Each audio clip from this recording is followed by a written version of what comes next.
Salut, c'est l'anonyme, je vous balance une nouvelle vidéo. Après l'épargne vient l'investissement.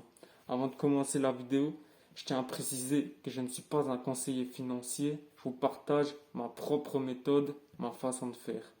Et cette méthode, je l'ai nommée Cerbère, parce que je me positionne sur trois types d'investissement. L'immobilier, la bourse et un business. C'est une stratégie à long terme, je dilapide pas tout d'un coup. C'est important de garder la tête froide et d'analyser la situation.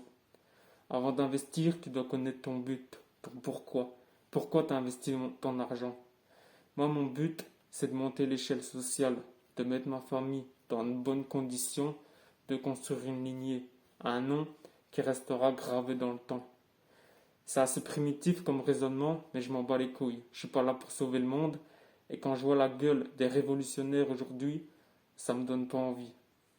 La plupart des jeunes aujourd'hui, ils s'engagent dans des combats perdus d'avance. Et tout ça, c'est orchestré par les élites. C'est de la manipulation de masse. Comme je l'ai déjà dit, tant mieux. Ça nous laisse de la place.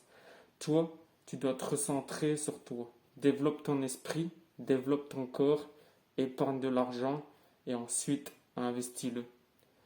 C'est comme ça que je fonctionne. Si tu n'as que 2 ou 3 000 euros, pour moi, ça ne sert à rien de les investir. Ça peut être frustrant, c'est vrai, mais tu risques de tout perdre ou alors tu devras limiter tes risques. Du coup, ça ne sert pas à grand-chose. Pour te donner une image, c'est comme le système de jeu de l'Atlético Madrid. Tu joues défensif, compact derrière, et quand tu récupères la balle, là tu peux te projeter. Tu peux aller en contre-attaque. Je commence avec l'immobilier. Il y a plusieurs choses que je trouve intéressantes avec l'immobilier. La première, c'est que c'est une valeur sûre. Tout le monde a besoin d'un toit au-dessus de sa tête. Tout est question d'offre et de demande. Donc si tu apportes de la valeur, normalement tu es rentable. La deuxième chose, c'est le patrimoine. Ça se compte sur tes décennies. Et la troisième chose, c'est une protection. Une protection de mon épargne, mais une protection vis-à-vis de moi aussi. J'achète seul, je suis indépendant. Avant d'avoir une vraie relation de couple, j'ai des choses à faire, on se comprend. Donc, je pose 10 à 15K pour mon premier bien. 10 à 15K pour les frais de notaire, en gros. J'ai pas envie de mettre un apport sur la maison et j'achète à grand maximum 120 000. Mais le top du top, ce serait que je trouve une bonne affaire aux alentours de 80-90 000 euros. Je suppose que je vais pas faire l'affaire du siècle sur mon premier achat. Je vois ça comme un coup d'essai. C'est l'occasion de me faire la main. Et j'ai déjà fait mes calculs. De mon salaire, je retire les mensualités dues au loyer, les quelques dépenses obligatoires et un investissement dont je vais parler après. À la grosse louche, il me resterait entre 600 et 800 euros. Et donc cet argent-là, je l'utiliserai pour les travaux.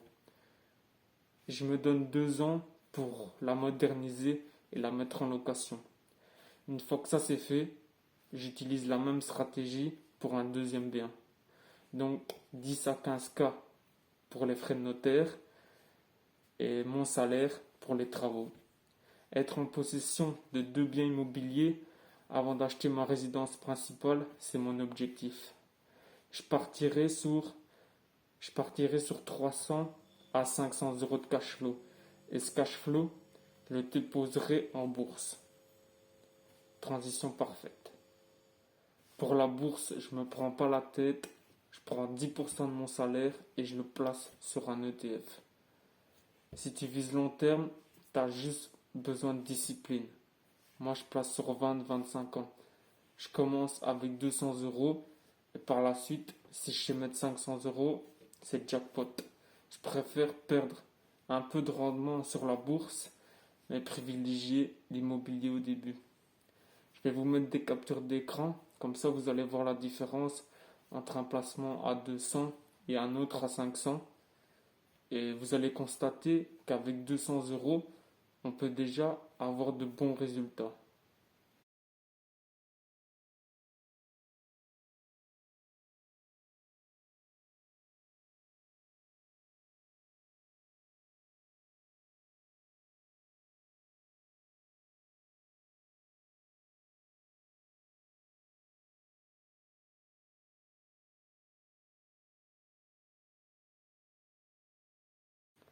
Sur Internet, on trouve un tas d'infos, tout et son contraire, notamment sur la bourse.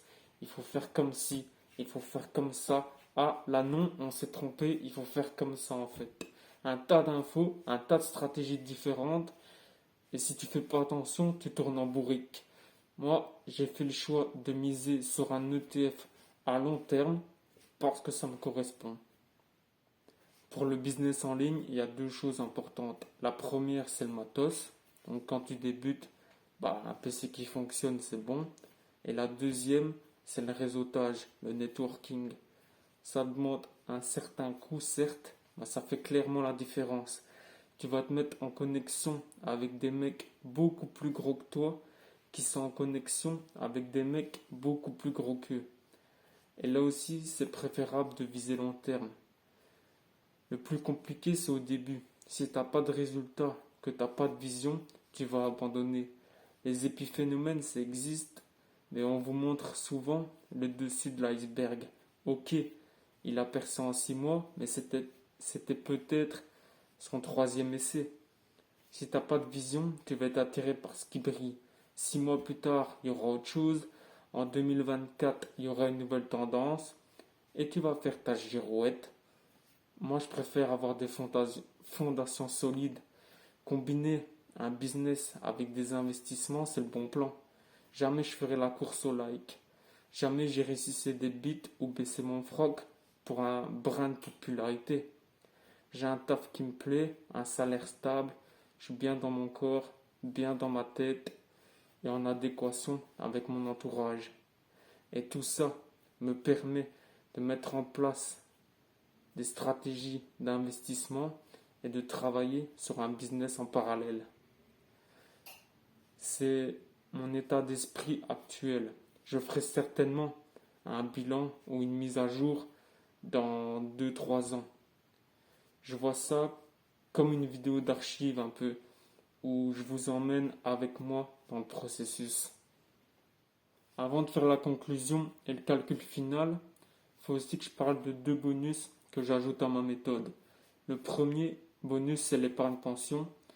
Donc ça, c'est rien d'autre qu'une protection en plus. C'est 50 € par mois jusqu'à mes 67 ans.